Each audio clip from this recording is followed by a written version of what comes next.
What if I told you an army brought down a fortress with nothing but a shout? A city sealed shut, its gates locked, walls so high, so thick, no force had ever broken through. Unshaken for generations, armies feared it. No one dared challenge it. But then came a nation with no weapons, no ladders, no catapults, just trumpets and silence. For 6 days they marched and said nothing.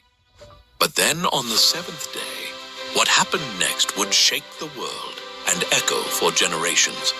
This isn't just the story of a wall collapsing. This is the story of a promise fulfilled, a people led by faith, and a God who conquers without lifting a sword. This is the story of the fall of Jericho.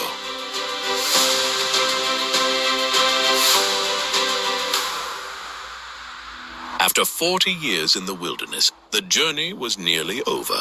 Israel had crossed the Jordan on dry ground. The river that once stood between them and the promised land had parted by the hand of God. Their feet touched Canaan's soil for the first time. Joshua now led the people, a new leader for a new chapter. Behind him stood a nation shaped by manna, miracles, and mercy.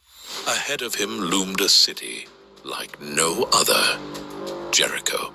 Its walls towered above the plains, a mighty fortress city with high, impenetrable walls, gates locked, watchmen alert. No army had ever breached it. To Canaan, it was an unbreakable fortress. To Israel, it was the first test of promise. It stood as an intimidating obstacle on the path God had laid out for them, heavily guarded. Feared throughout the region, no one went out. No one came in. Jericho closed itself off, not because of Israel's weapons, but because of the God they served. But this battle would not be won with swords. It wouldn't be won with strength, because the war for Jericho belonged to the Lord. Before the people ever stepped foot into Canaan, Joshua had quietly sent 2 men ahead from their camp at Shittim to scout out the land, especially Jericho. The men crept through the darkened valleys and approached the great city quietly. As they entered Jericho, their path brought them to a modest house nestled into the city wall itself. The owner was Rahab, a woman known in Jericho, though not for noble reasons. She was a prostitute, living on the margins of society. But why Rahab? Why would God choose a prostitute, a woman so overlooked by society, to play a part in his plan as his instrument? Rahab was no ordinary woman. Though her profession placed her outside respectability, she had heard the stories. Stories of a God who split the Red Sea, who provided manna from heaven, and who conquered mighty kings like Sihon and Og on the east of the Jordan. Her heart was stirred with awe and reverence. She believed that this God was unlike any other. That night, when the king of Jericho got word that Israelite spies had entered the city, he sent men to Rahab's home, demanding she hand them over. Rahab faced a choice. She could betray the strangers and save herself, or protect them and risk everything. With a courageous heart, she hid the spies on her roof under stalks of flax, and claiming that the men had already fled, she sent the king's soldiers on a wild chase outside the city. When the danger had passed, she climbed to the roof under the moonlight and spoke to the men. I know that the Lord has given you this land. We are all afraid of you. Everyone in this country is living in terror, for we have heard how the Lord made a dry path for you through the Red Sea. We know what you did to Sihon and Og. The Lord your God is the supreme God of the heavens above and the earth below. She then made a bold request. Please swear to me by the Lord that you will be kind to me and my family when Jericho falls. The spies, moved by her faith, agreed. They gave her a simple sign, a scarlet cord to tie on her window. They said to her, Hang this cord on the window facing the outside wall and gather your family inside your home. When the Lord delivers Jericho, no harm will come to you." With that, Rahab helped them escape, lowering them down through a rope outside her window. The men fled into the hills, hiding for 3 days as Jericho remained sealed tight. Then they returned to Joshua with one message: "The Lord has truly given all this land into your hands." Now, as the Israelites stood on the other side of the Jordan, that old report from the spies echoed in Joshua's mind. Encouraged by their words, he began to prepare the people for battle. But what came next was not a traditional military strategy. There would be no ladders, no battering rams, no siege towers. Instead, God gave Joshua a most unusual instruction. "March around the city once every day for 6 days. Have 7 priests carry trumpets of ram's horns in front of the ark. On the 7th day, march around the city 7 times, and then blow the trumpets. When you hear a long blast, have all the people shout with a mighty shout. Then the walls of the city will collapse." It sounded absurd, childlike even. But Joshua knew God's ways were higher than man's understanding. So he gathered the people and shared the plan. By the way, if you find any of these videos interesting, meaningful, or enjoyable, please consider subscribing. These take a long time to make, and it really helps out. And if you love what we're doing and want to go a step further, you can now become a channel member. Your support helps us reach more people with God's Word through powerful animation. Just click join and be part of the mission. On the first day, the people of Israel assembled in quiet obedience and determination. Under the watchful eyes of Jericho's guards, they marched in perfect formation around the city's walls.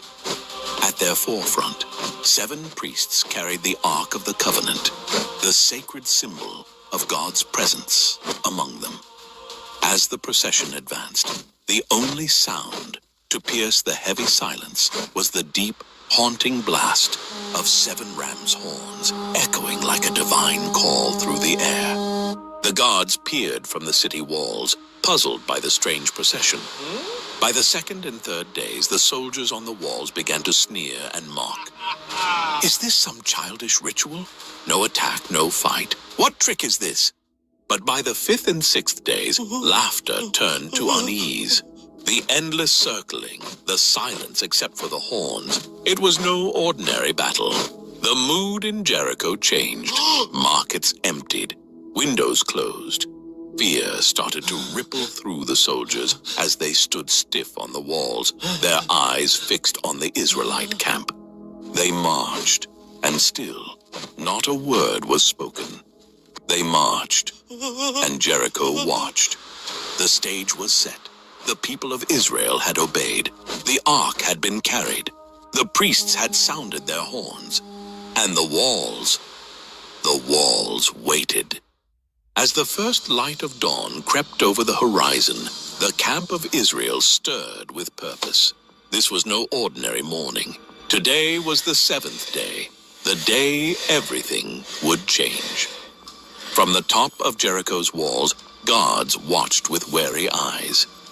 Joshua walked among the people, his face calm, yet fierce with focus.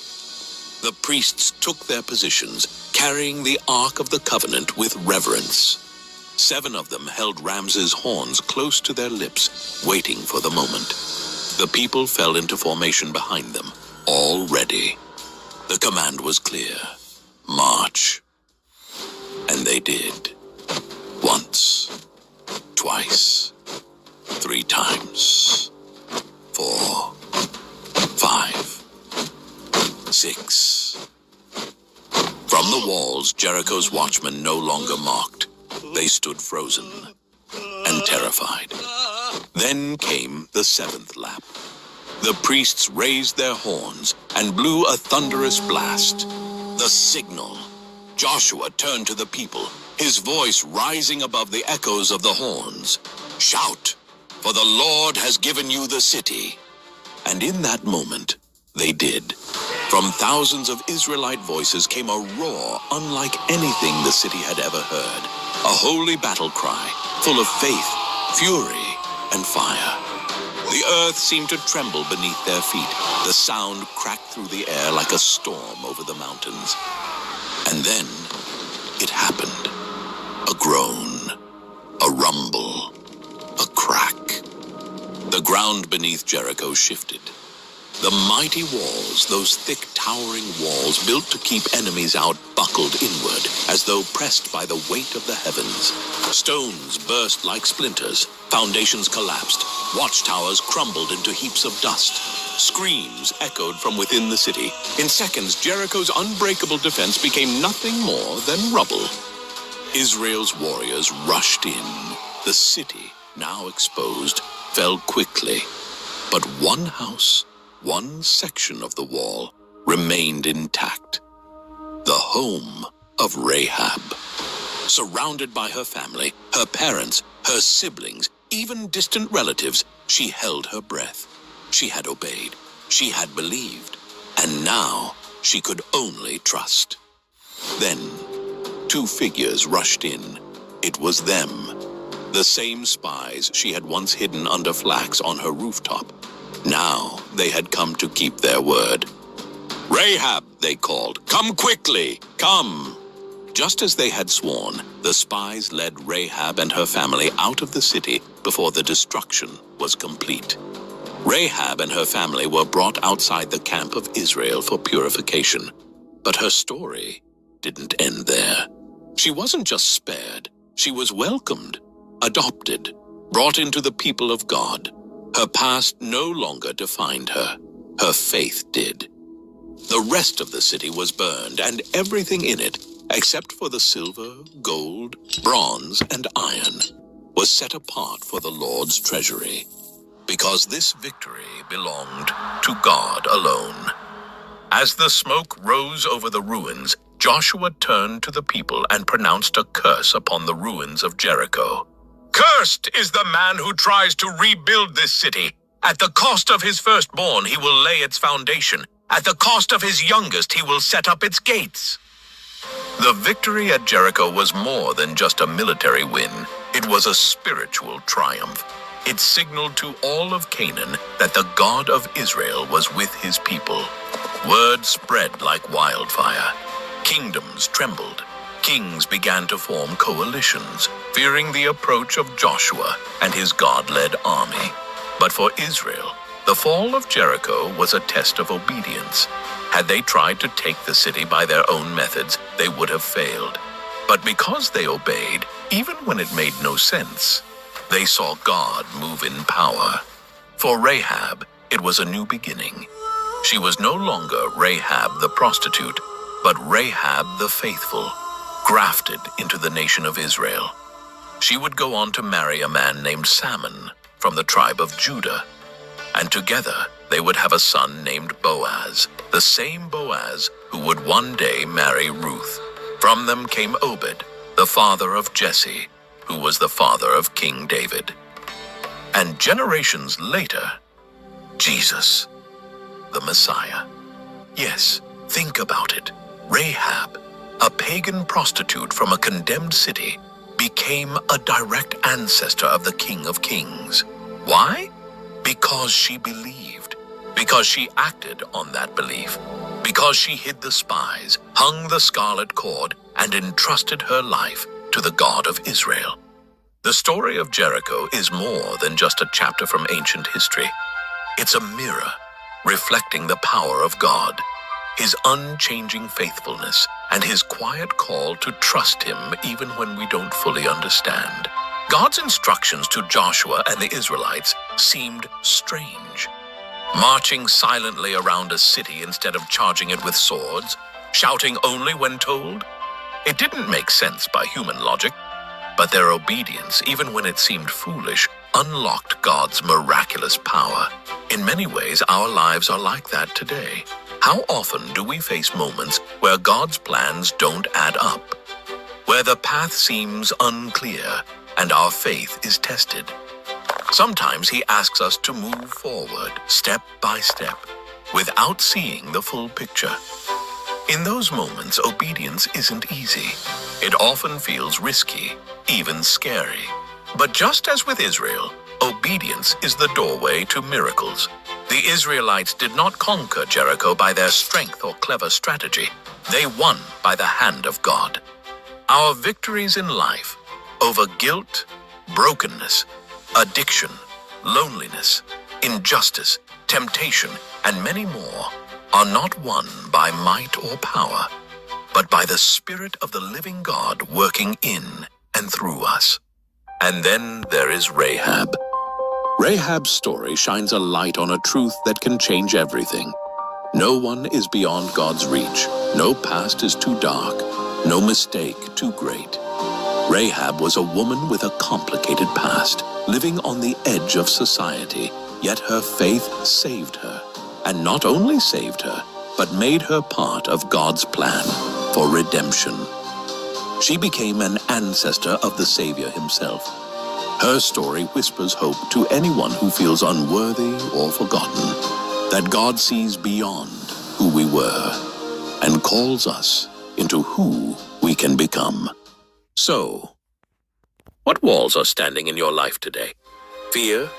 Doubt? Past mistakes? Like Jericho's walls, they seem unbreakable.